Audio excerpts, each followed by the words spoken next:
kemudian Allah menciptakan roh Nabi Muhammad, lalu dari roh Nabi Muhammad terciptalah seluruh roh kaum muslimin wal muslimah. Bagaimana itu tentang orang-orang yang non-muslim? Apakah roh ini dari Nabi Muhammad pula? Iya, ya. Secara rohaniah mereka diciptakan dari roh dari Muhammad Sallallahu Alaihi Wasallam. Cuma seribu sayang di akhir atau permulaan ditentukannya pahala dan dosa oleh Allah Subhanahu Wa Taala, yaitu ketika dikeluarkan usia balik, maka mereka tidak lagi mengakui. Padahal dalam Al-Quran Allah menyatakan, alastu birabbikum, wahai janin yang ada di dalam perut ibu-ibu kamu sekalian, apakah kamu mengakui bahwa kami, kata Allah Subhanahu Wa Taala, adalah Tuhan sekalian?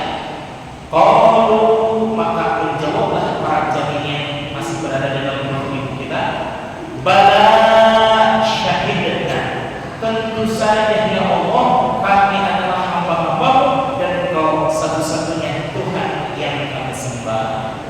Itu waktunya ada di alam rahim, waktu janin semuanya dianggap dan dinilai suci oleh Allah Subhanahu Wa Taala.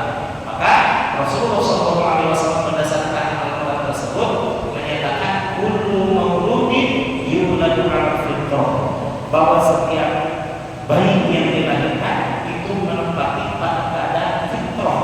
Fitrah itu ada dua makna, fitrah secara hakiki dan fitrah secara zahiri. Zahirnya apa? Fitrah dalam keadaan bersih, suci. Suci di situ menempati dalam akidah Islamiyah. Rasulullah menyatakan hatta abawaihi, sehingga kedua orang tuanya lah yang menjadikan bayi tersebut yuhawidanihi, atau apakah mau dijadikan seorang Yahudi, atau Nasrani, atau dijadikan seorang Nasrani, atau Yumanisani, atau seorang Majusi. Maka kedua orang tuanya lah berperan untuk menjadikan seseorang itu muslim atau tidaknya. Secara rohani memang itu adalah milik Allah, tapi didikan secara zahiri itu milik orang tuanya. Sebagaimana Nabi Ibrahim alaihissalam ketika dididik oleh orang tuanya dengan didikan yang penuh kasih sayang, sebagaimana kasih sayang pada masa itu, dan juga dididik secara mohon maaf, Nabi Ibrahim alaihissalam memiliki orang tua yang berbeda dengan kita.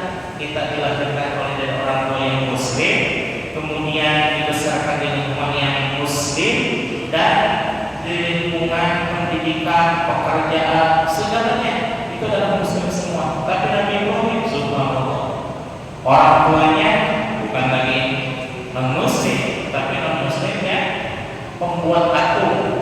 Kalau di Murakabna, kafir Murakab ya, sudah non muslim mengajak warga itu bukan muslim lagi. Jadi ada istilah jahilul murakab, jahiliyah secara berlipat-lipat. Itu kan ayat Nabi Ibrahim alaihissalam.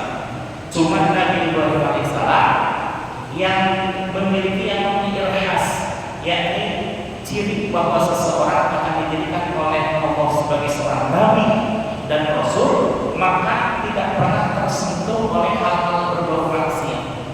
Ketika ayahnya mengajak untuk menyembah berhala, Nabi Ibrahim entah main, entah tidur gitu ya, ditidurkan oleh Allah Subhanahu Wa Taala, sehingga batinnya, zahiriyahnya suci dari segala sesuatu yang mengakibatkan runtuhnya kehormatan sebagai seorang nabi dan rasul. Ya, alhamdulillah Nabi Ibrahim alaihissalam dibimbing langsung oleh Allah Subhanahu Wa Taala, sehingga di dalam Al-Quran menyatakan inni wajjahtu wajhiya lilladzi fataras samawati wal ardh hanifan, bahwa diriku menghadapkan kepada Zat yang menciptakan langit dan bumi, dan aku menyerahkan rohanianku dengan Hanif. Hanif itu apa? Yang lurus. Nah, ya, alhamdulillah. Maka sebenarnya seluruh manusia diciptakan dari nur Nabi Muhammad SAW. Maka sudah ditakdirkan oleh Allah Subhanahu wa taala sampai usia balik, entah laki-laki atau perempuan, laki-laki sekitar usia 12 tahun, perempuan sekitar usia 9 tahun, maka di situ dalam usia masa itu Allah menjadikan sebagai suci ruhnya. Nah, maka ketika kita balik semuanya nih, alhamdulillah Allah menakdirkan kita tetap dalam kesucian ruh Nabi Muhammad SAW dan menempati di dalam akidah Islam yang sampai saat ini, dan insya Allah mudah-mudahan sampai akhir hayat nanti kita tetap memegang iman Islam dan ihsan. Amin, insya Allah ya. Nah, bagaimana dengan yang lainnya? Husnuzon saja, Allah mungkin ingin mengulur-ulur waktu bagi dia, bagi mereka untuk kembali kepada akidah Islamnya, ya. Di dalam surah Al-Isra ayat 85 Allah menyatakan wa yas'alunaka 'anil ruh, dan ingatlah wahai Muhammad, suatu saat akan datang seseorang yang menanyakan kepada engkau tentang ruh. Bagaimana kalau kami ditanya tentang ruh? Qulir ruhu min amri rabbi. Katakan oleh wahai Muhammad bahwa ruh itu termasuk urusan Tuhan, termasuk urusan Allah. Wa ma utitum minal ilmi illa qalila, dan tidaklah engkau diberikan suatu ilmu illa qalila, kecuali sedikitnya kita dengan sedikit Nabi Muhammad. Beda enggak? Hah? Jelas beda lah, gitu ya. Mungkin bagi kita mah nih ayat dalam kelas ini menurut ukuran kita sedikit apa banyak? Banyak ya. Saya itu memerlukan waktu sampai 1 jam ya. Tidak dulu baru habis ya. Tapi di hadapan Allah apa artinya ayat segini? Bahwa air seluruh dunia milik Allah.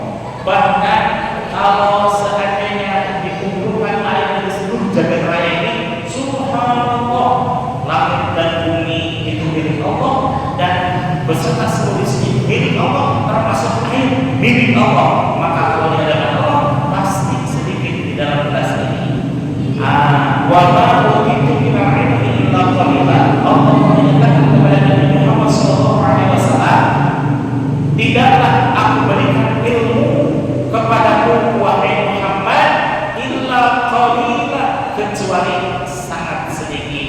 Kalau dibandingkan dengan ilmunya Allah, jelas berbeda. Ilmunya Allah dengan ilmunya Nabi Muhammad, ya jelas berbeda. Kenapa?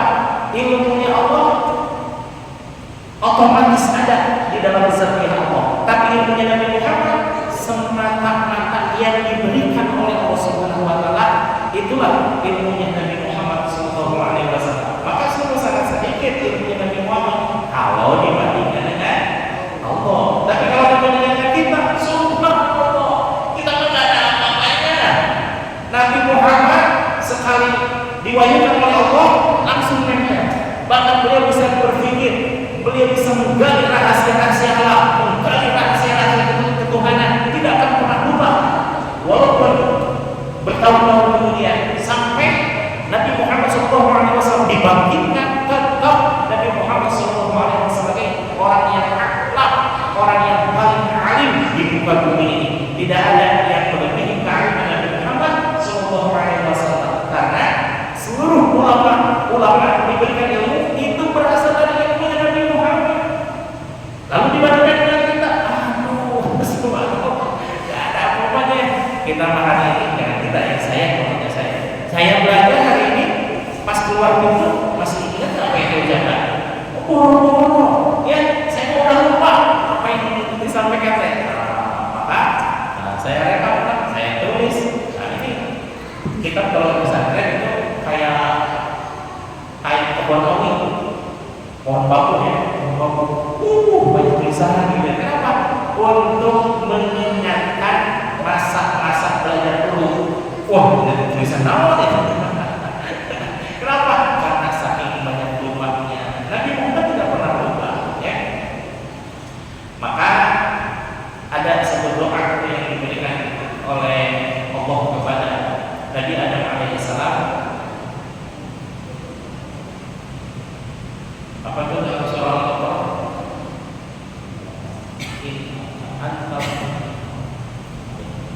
Apalagi ada surah Al-Baqarah ya, pas halaman apa ayat 30 ya. Innaka antal alimul hakim. Apa tuh ya? Hah? Innaka Muhammad sendiri coba. Ayatnya pendek ya.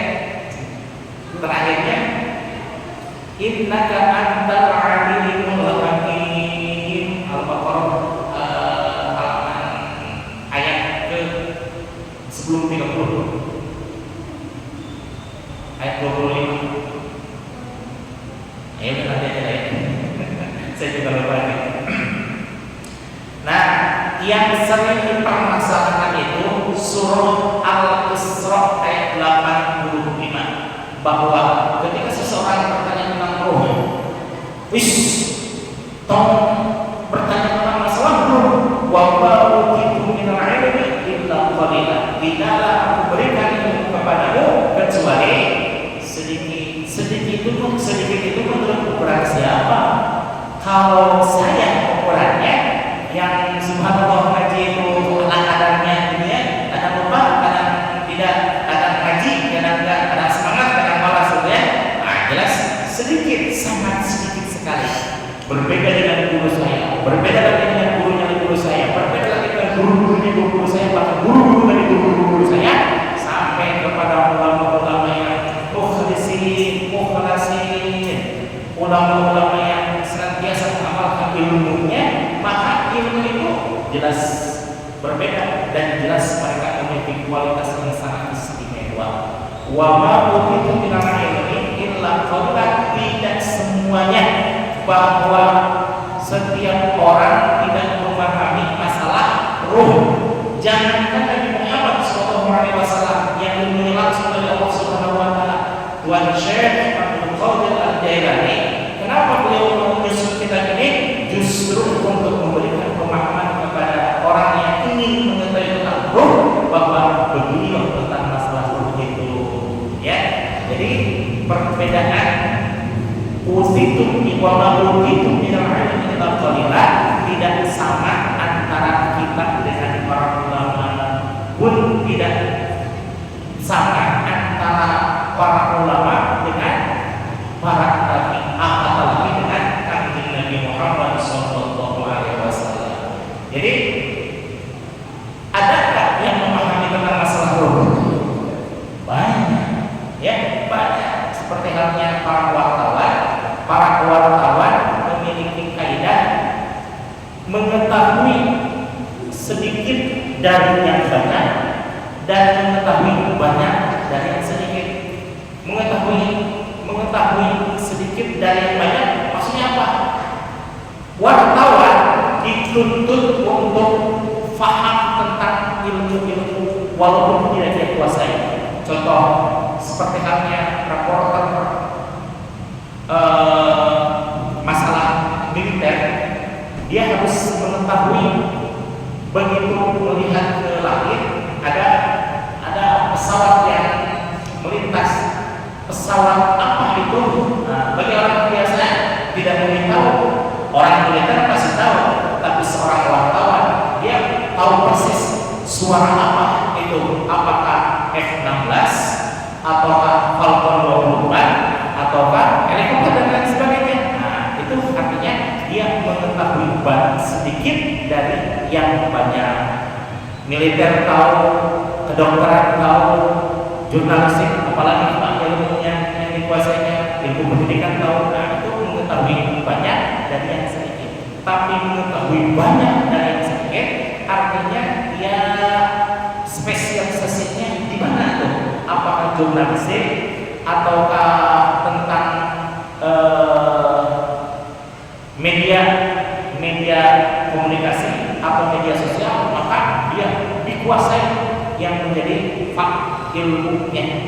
Nah, maka seorang ulama pun ada ulama yang ahli di bidang qiraah seperti kami Kiai Haji Ahmad Syahid, gurunya saya ketika di Sanawin dulu.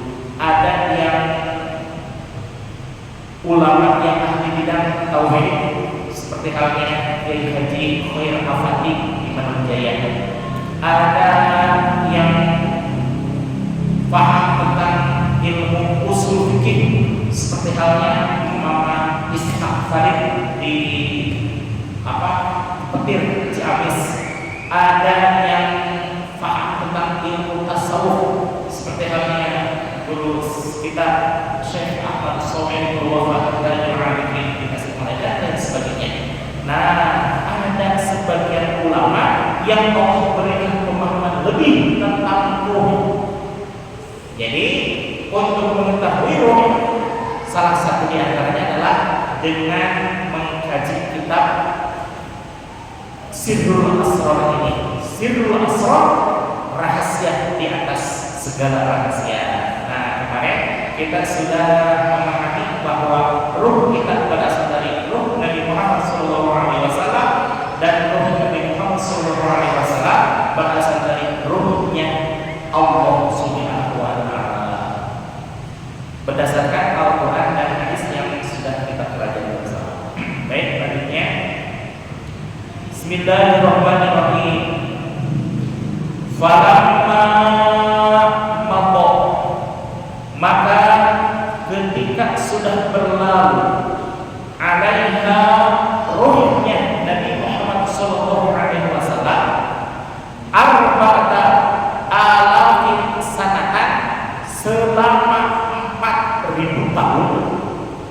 Khalaqallahu al-arsya, maka Allah menciptakan arsy min nuri aini Muhammadin, dari ruhnya Nabi Muhammad sallallahu alaihi wasallam, wa bawaqiyal kulliyat, dan sesisa dari segala makhluk yang ada, minhu, itu berasal dari ruhnya Nabi Muhammad sallallahu alaihi wasallam.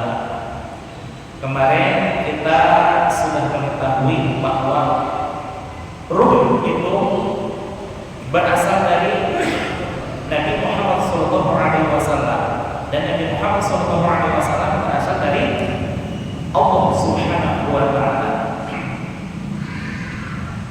Maka mulai bab ini alinea ini gitu ya.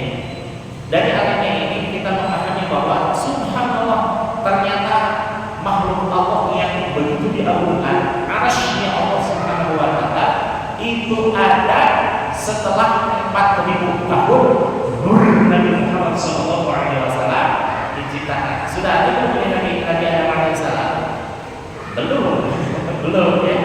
Allah menciptakan arsy, baru setelah arsy Allah menciptakan yang lain-lainnya, termasuk Nabi Adam alaihissalam ya. Baru dan al-arwah, kemudian ruh-ruh itu dikembalikan ila darki asfali kainat, ke tempat yang paling rendah, al-kainat, yang ada. Saya bermaksud yakni buat Syekh Abdul Qadir Al-Jailani, bahwa ruh-ruh itu Allah kembalikan, Allah tempatkan kepada serendah-rendahnya tempat. Apa itu? Al-ajsad, di dalam jasad-jasad.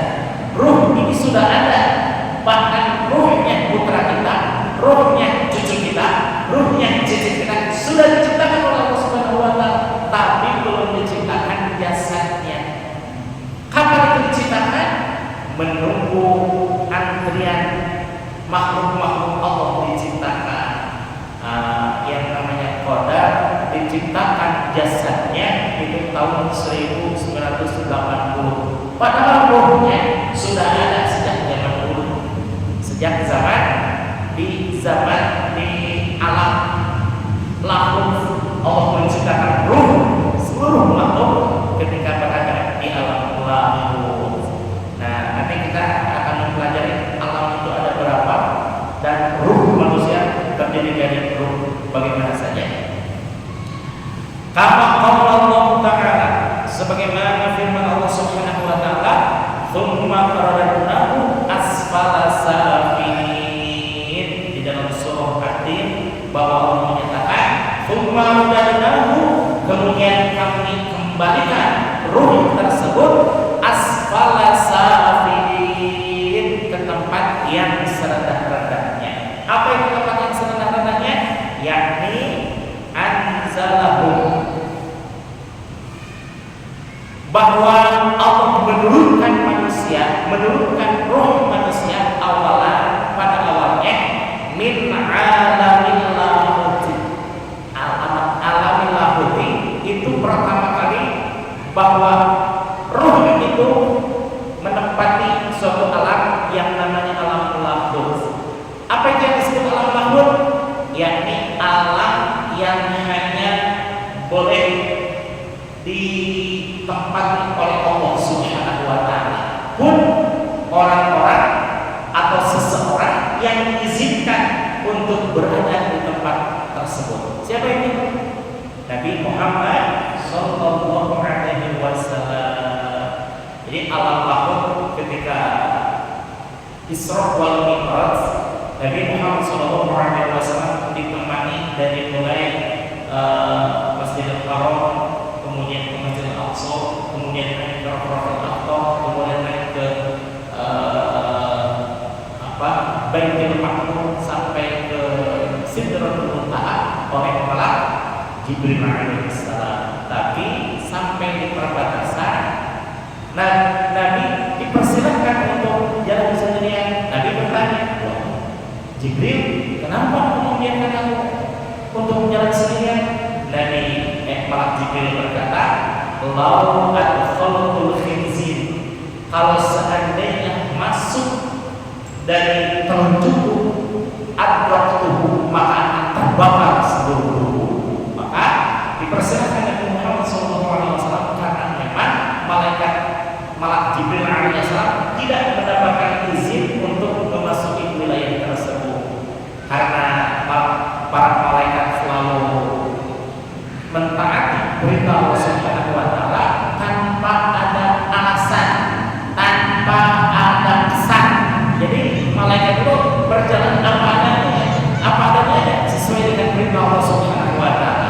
Beda dengan manusia. Manusia kadang, kenapa ya Allah menyuruh manusia untuk beribadah setiap hari? Kenapa tidak seminggu sekali? Atau mungkin kenapa tidak sebulan sekali? Nah, itu kan bagi pertanyaan saya yang malas ibadah gitu. Malaikat pun tidak. Kata Allah sujud selamanya. Kata Allah baca tasbih selamanya. Tidak pernah ada kata alasan untuk menghindari beribadah kepada Allah Subhanahu wa taala. Ya, itu namanya alam lahut. Baru kemudian min alamil lahuti, dari alam lahut ila alamil jabarut, kepada alam jabarut. Alam jabarut itu apa? Alam antara dua haram. Dua haram itu dimensi ketuhanan dan dimensi basyariah, dimensi makhluk. Alam jabarut ini alam yang boleh dimasuki oleh seseorang yang mendapatkan izin dari Allah Subhanahu wa taala selain dari Nabi Muhammad sallallahu alaihi wasallam. Berarti banyak dong yang memasuki alam jabarut. Siapa itu? Para nabi, para rasul, dan para wali. Karena para wali itu kedudukannya, maqam rohaniahnya setingkat dengan para nabi, cuma sudah menjadi takdir Allah Subhanahu wa taala bahwa nabi itu ditutup dengan kenabian Nabi Muhammad sallallahu alaihi wasallam.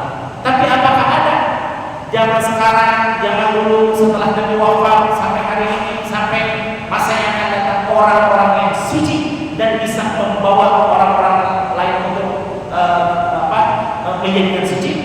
Oh, pasti ada. Itulah yang namanya waliullah. Para nabi sudah tidak ada dengan ditutupnya kenabian Nabi Muhammad SAW. Tapi para wali, subhanallah, kalau di dalam melihat di dalam Khazinatul Asrar, kemudian dalam Miftahu Surur bab terakhir ya, bahwa waliullah itu jangankan yang ahli ibadah, yang seolah-olah tidak ahli ibadah pun mereka menutupi kesolehannya dengan sikap-sikap yang irasional, seperti halnya ya, ada wali jadab. Wali jadab itu artinya ditarik kecintaannya kepada Allah Subhanahu wa taala sehingga dia sudah tidak peduli dengan alam sekitarnya, seperti halnya Wan Syekhon, Khalilur Rahman di Madura, kemudian Habib Ja'far dan lain sebagainya.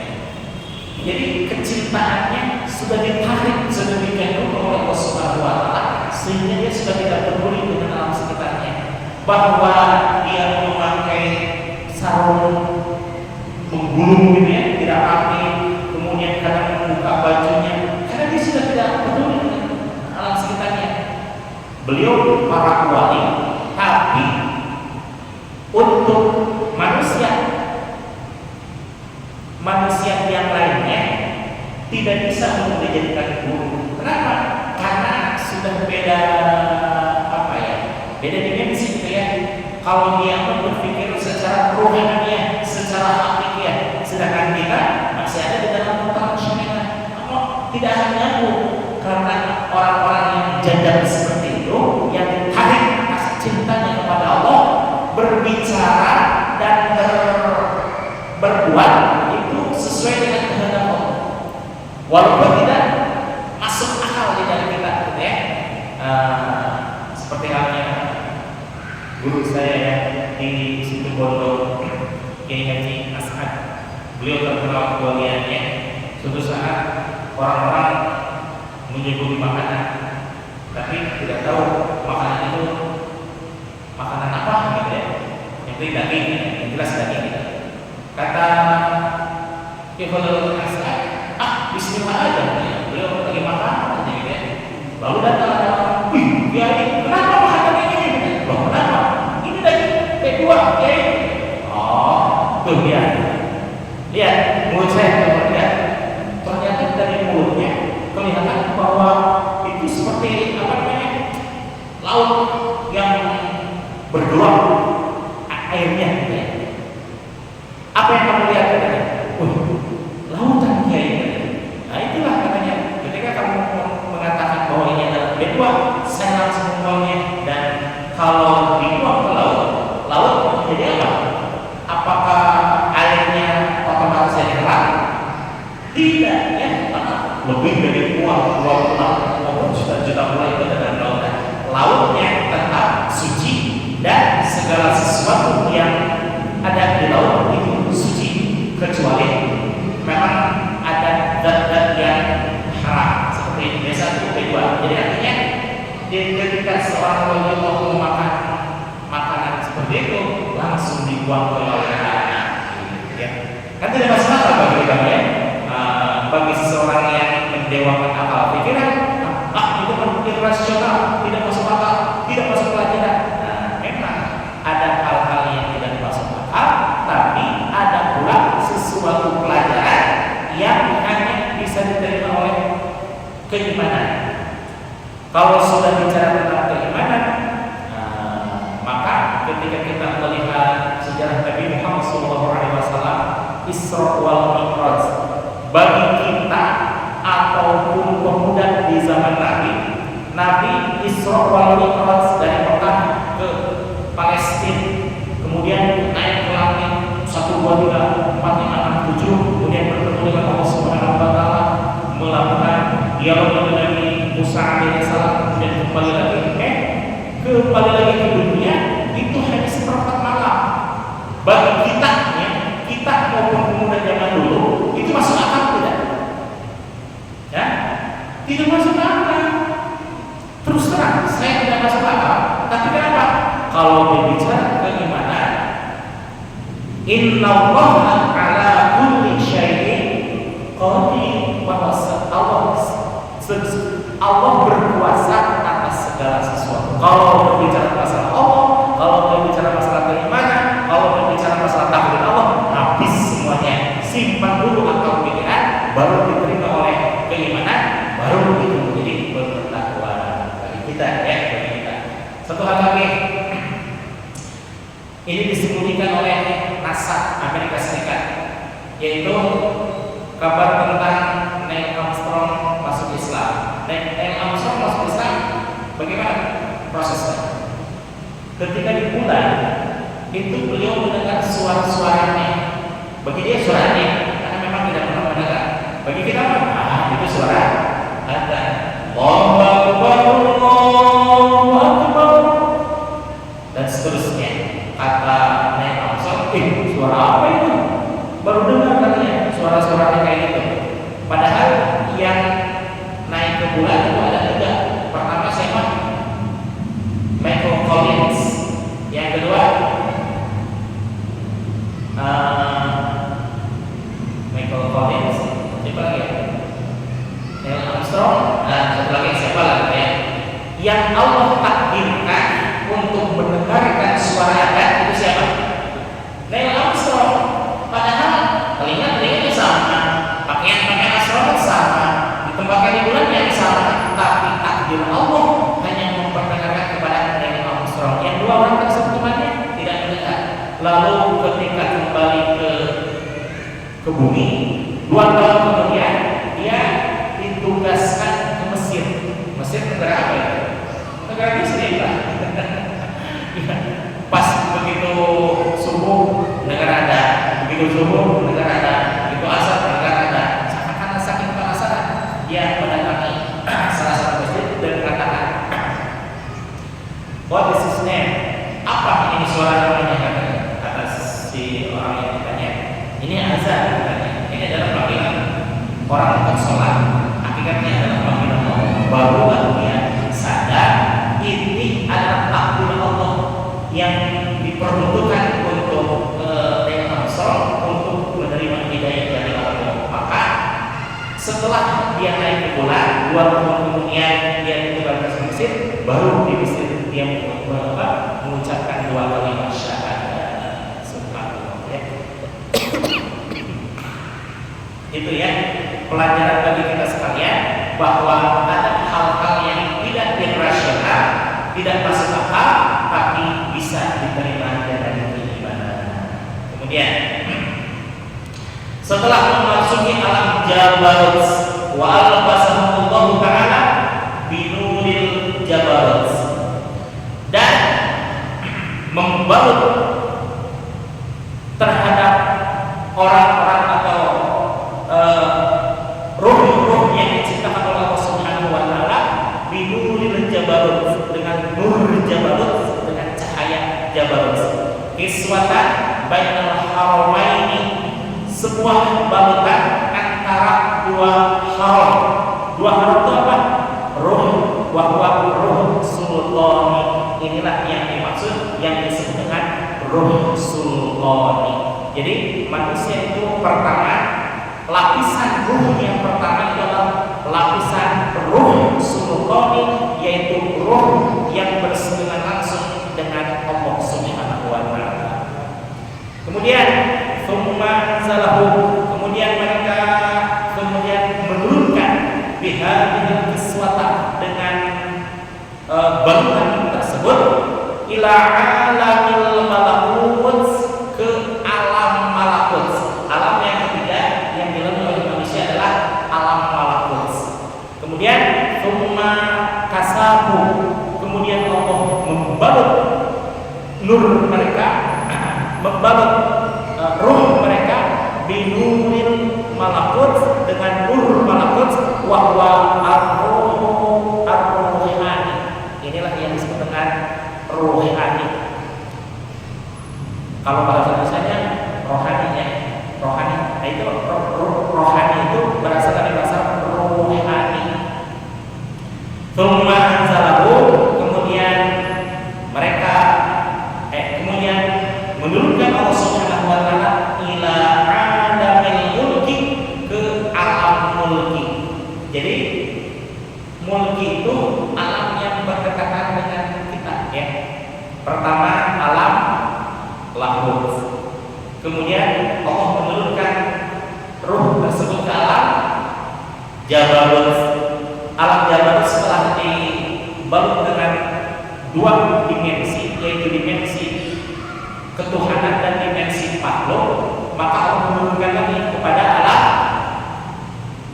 alam jabarut, alam malakut, ya, alam malakut terakhir, maka Allah menurunkan alam ruh tersebut ke alam mulki. Jadi kalau dari bawah ke atas kita alam mulki. Alam mulki itu alam yang kalau bahasanya sempurna ada pada saat ini, itulah disebut dengan alam mulki. Kalau di pengetahuan umum bahwa alam itu ada 4, berbeda dengan ini. Bahwa pertama alam apa? Alam rahim. Yang kedua alam dunia. Setelah dari rahim orang tua kita ada di alam dunia. Kemudian alam kubur atau alam barzah. Setelah alam barzah baru akhirat, ya. Itu secara umum. Tapi di dalam tasawuf bahwa ruhi seseorang itu menempati kepada ruhnya menempati 3 ruh. Pertama ruh sultani, yang kedua ruh rohani, nah yang terakhir yang ketiga binuril mulki, dengan nur mulki, wahwa ar-ruhul jismani, dengan ruh jismani. Ruh jismani itu apa? Jasmani kata bahasa Indonesianya, ya, rohani dan jasmani. Nah, sebenarnya itu berasal dari kata bahasa ruhani dan jismani.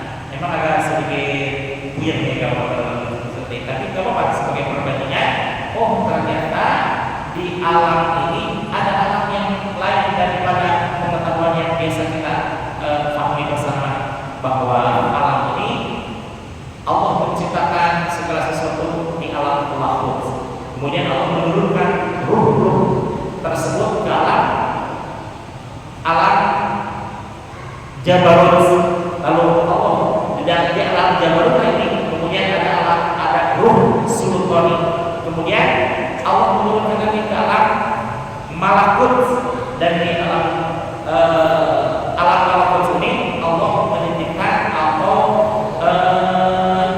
memakaikan dengan rangkaian ruh, yaitu ruh rohani. Baru setelah sampai alam mulki, yaitu alam dunia ini, maka Allah menciptakan ruh jismani, ya, bahwa kalaupun seseorang jismaninya rusak, jismaninya sudah meninggal, sudah habis datangnya, sudah habis jangka waktunya, maka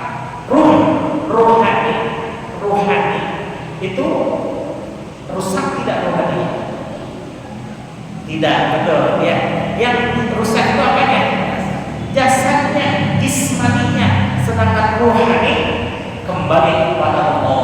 Inna lillahi wa inna ilaihi raji'un. Ini yang saya maksudkan, bahwa semuanya kita berasal dari Allah dan semuanya akan kembali kepada Allah. Cuma kembali kepada Allah itu apakah